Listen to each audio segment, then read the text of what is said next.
আসসালামু আলাইকুম everyone, Nadia lifestyle YouTube চ্যানেলে সবাইকে ওয়েলকাম করছি। তো আজকে আমি আপনাদের সাথে শেয়ার করব মাছের মুড়ি ঘন্ট রেসিপি।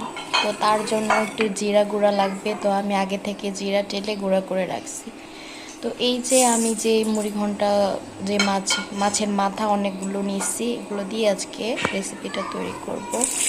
তো এই যে তেলে দিয়ে দিলাম।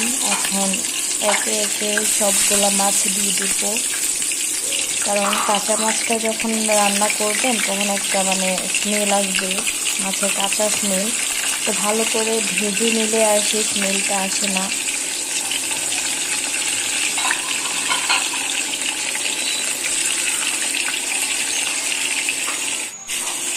তো এই যে দেখছেন ভালো করে ভেজে আমি একটু তুলতে দিচ্ছি। তো আবারও আরেকটু তুলতে দিচ্ছি।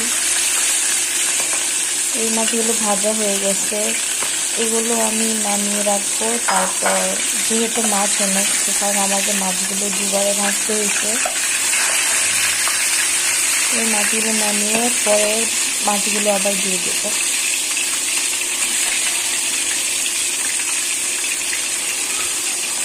আপনারা যারা আমার চ্যানেল ভিডিওগুলো দেখছেন বাট সাবস্ক্রাইব করেননি, প্লিজ তারা চ্যানেলটিকে সাবস্ক্রাইব করে দিবেন, যাতে আমি আরও সুন্দর সুন্দর ভিডিও আপনাদের জন্য আনতে পারি। এই যে পরে মাছগুলো ভেজে নেব, দিয়ে দিলাম। তো মুড়ি ঘন্ট করতে আমি 1 কাপ পরিমাণ পোলার চাল, জিরে গুঁড়া আর পেঁয়াজ, মাছ যে অর্ধেক ভেজে নিয়েছি আর কড়াইতে আছে অর্ধেক। তো এই যে এখন আমি দিয়ে দিব তেলে, ওই ভাজা তেলেই পেঁয়াজ কুচিগুলো দিয়ে দিব।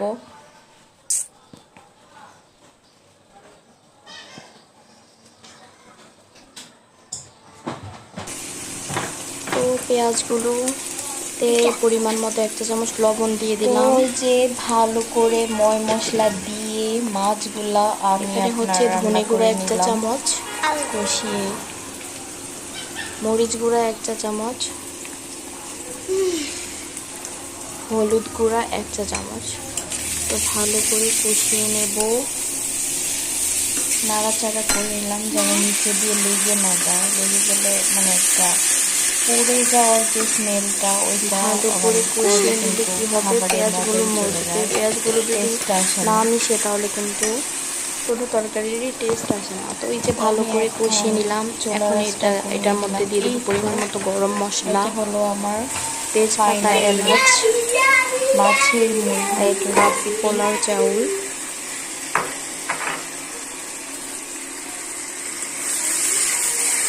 এটা দিয়েও ভালো করে কষিয়ে নেব।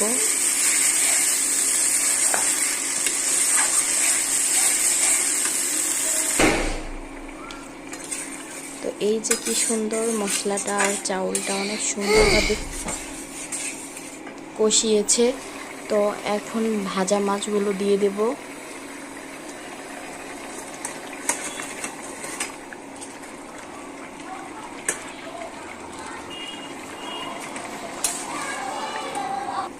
তো মাছ দেওয়ার পরে ভালো করে নাড়াচাড়া করে নেব।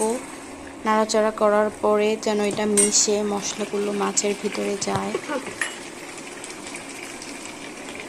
তো এখন ঢেকে দেব। ঢাকনা উঠিয়ে আবারও নাড়াচাড়া করে নিলাম, যেন নিচে না লেগে যায়।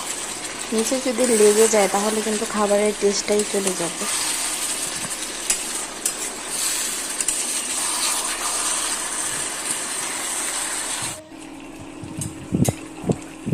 তো এই যে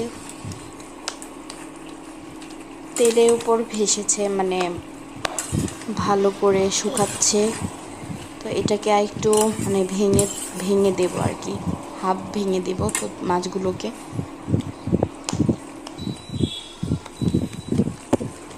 তো মাশাআল্লাহ, দেখতেই পাচ্ছেন লুকটা অনেক ইয়াম্মি চলে আসছে এখন। এটা কিন্তু খেতেও অনেক মজা ছিল।